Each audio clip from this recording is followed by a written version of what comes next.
Hola, te damos la bienvenida a una edición más de UNAIDS LAC Update. El tema central de hoy, VIH y poblaciones migrantes. Recibimos en nuestro estudio a mi colega Ross Duncan, que es el oficial de Respuesta Humanitaria y Emergencias de la Oficina Regional de ONU-SIDA para América Latina y el Caribe.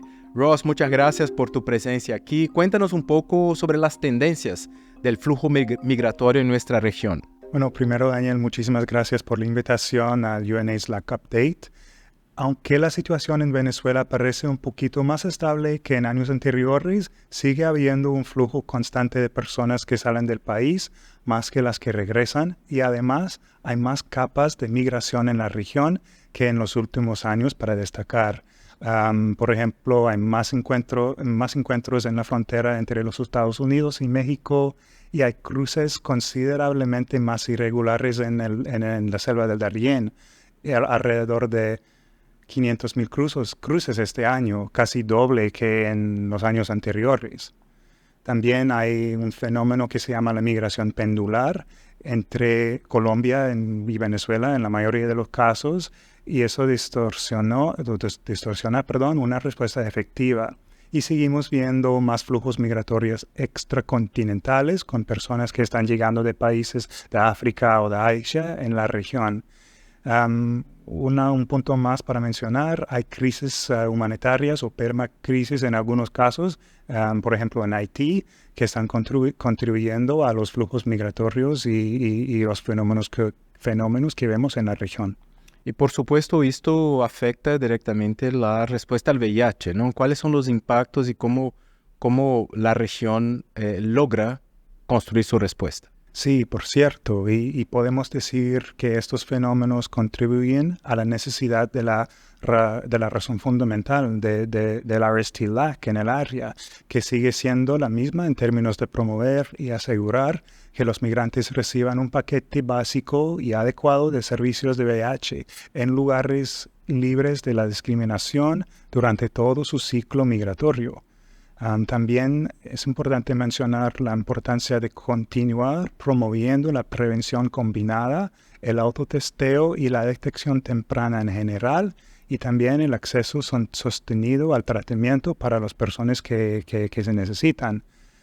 Continuar abogando por estrategias que aborden los obstáculos o la falta de acceso a los servicios de salud relacionados con el VIH o la protección social también es importante en los países de acogida, tanto en los países de tránsito.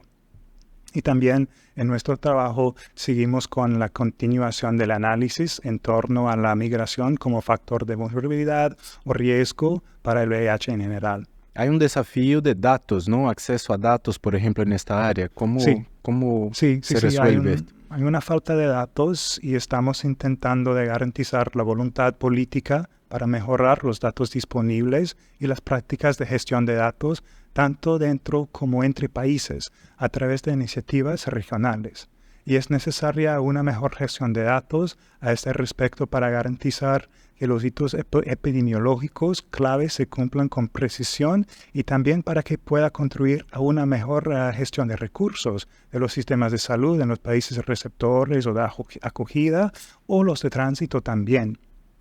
También tener datos permite la detección y el tratamiento temprano de los casos de VIH, lo que evita que se inviertan más recursos en el manejo de las condiciones crónicas, por ejemplo, que surgen si no se hace. Y un punto importante, dado que las estimaciones señalan que entre 20 y 30% de los migrantes que viven con el VIH llegan tarde para acceder al tratamiento que salva vidas.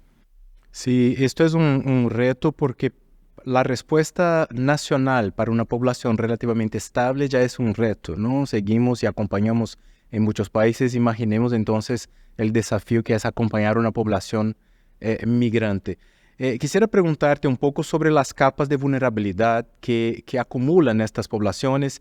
Si miramos, por ejemplo, poblaciones LGBTQI+, que algunas de ellas hacen parte de las poblaciones clave, pero también acumulan otros riesgos a lo largo del camino, ¿no? ¿Qué sabemos sobre esto y qué hace ONU-SIDA en este sentido? Muchísimas gracias, Daniel, por mencionar este punto. Y nosotros como UNUCIDA reconocemos que las personas LGBTQ o personas con VIH, viviendo con VIH y poblaciones claves experimentan violencia y actos discriminatorios, en mayor medida debido a su orientación sexual o su identidad de género o expresión de género.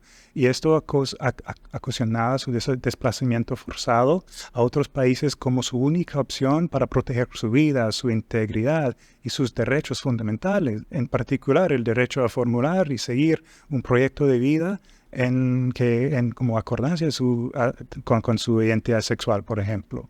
Las personas LGBT han sido orilladas al desplazamiento forzado por razón de su orientación sexual, su identidad o expresión de género, siendo así contextual directamente víctimas de la violencia. Y adicionalmente a esto, las personas que viven con VIH muchas veces se ven la necesidad de desplazarse de sus países para poder acceder a tratamiento o su seguimiento, o en su caso son como víctimas de desplazamiento forzado derivado de amenazas, de violencia o discriminación por su estado serológico. ¿Y qué sabemos sobre estas poblaciones? Yo sé que UNOCIDA coordinó un estudio en México. ¿Qué resultados podemos tener de este estudio? Sí, con un socio mexicano, un albergue para personas LGBT en tránsito, hicimos un estudio con 415 personas este año y encontramos que 50% de las personas viviendo con VIH entrevistado hayan abandonado su tratamiento completamente. Hasta 7 de cada 10 mujeres lesbianas o mujeres bisexuales, mujeres y hombres trans enfrentaron acoso sexual o sobrevivieron a distintos niveles de agresiones sexuales durante su migración. Y entre los entrevistados, 60 fueron personas que viven con VIH y 15% es una proporción muy alta, altísima para esta muestra.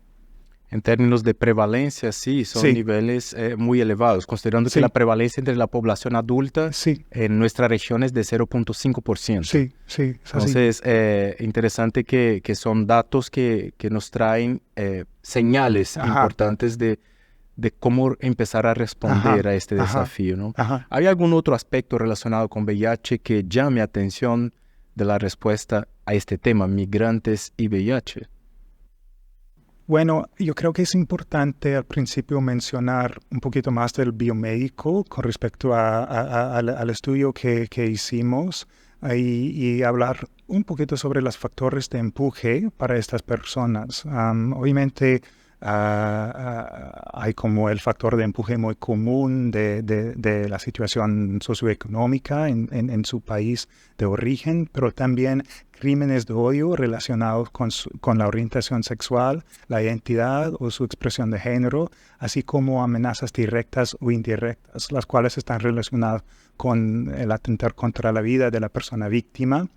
Y también es importante mencionar las dinámicas de control, amenazas, su participación o relación con grupos del crimen organizado, como amenazas de muerte directas relacionados con la orientación sexual, su identidad o su expresión de género, su estado serológico o su relación con el crimen organizado.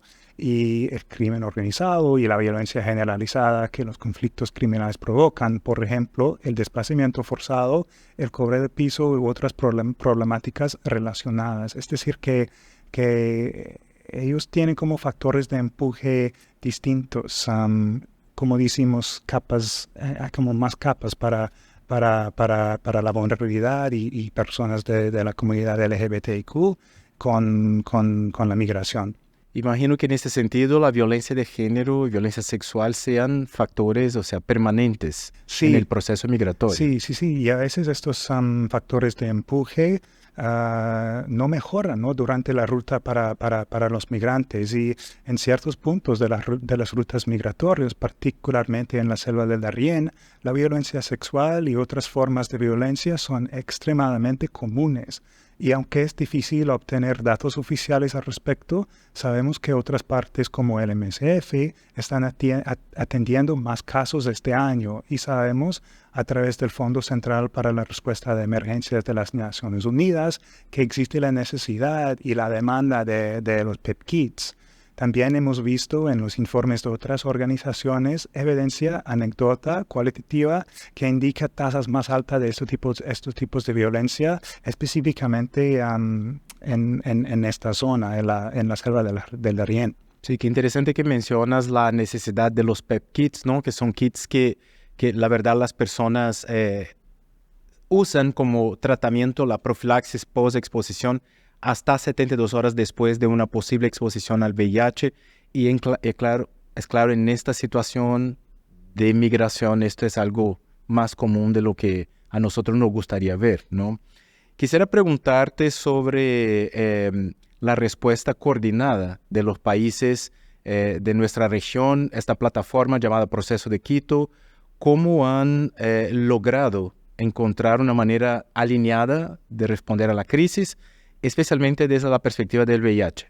Muchas gracias, Daniel, por preguntar sobre el proceso de Quito. Básicamente, el proceso de Quito es un proceso o un mecanismo intergubernamental dentro de nuestra región y hay 13 países involucrados en el proceso de Quito que está tratando de formar una respuesta alineada o una respuesta común a las necesidades, a los derechos de cada migrante en los países de acogida, tanto como los países de tránsito. Nosotros como UNUCIDA apoyamos al país champion, quien es en este momento Argentina, en el sector de VIH. Obviamente el proceso tiene que ver con otras áreas como protección, salud, educación, etc.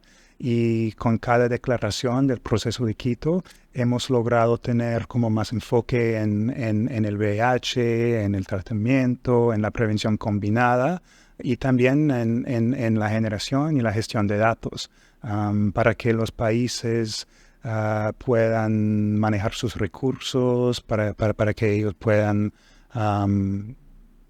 trabajar directamente en los intereses de cada migrante, pero de manera coordinada. Sí, porque saben que hay un impacto, ¿no?, de este flujo migratorio en sus respuestas nacionales y en la dinámica de la epidemia de VIH en cada localidad. Sí. Y este proceso de Quito está dándole impulso a cada programa nacional de VIH para que tengan como una posición alineada con otros países en la región para mejorar su respuesta y trabajar en los intereses de los migrantes viviendo con VIH o en riesgo. Buenísimo, Ross. Muchas gracias por tu tiempo, por las respuestas y ayudarnos a pensar y reflejar más sobre este gran problema que tenemos, la crisis migratoria en nuestra región y la respuesta al VIH. Muchas gracias. Y para ustedes que están con nosotros, gracias por acompañarnos en UNAIDS LAC Update. Nos vemos en una próxima edición.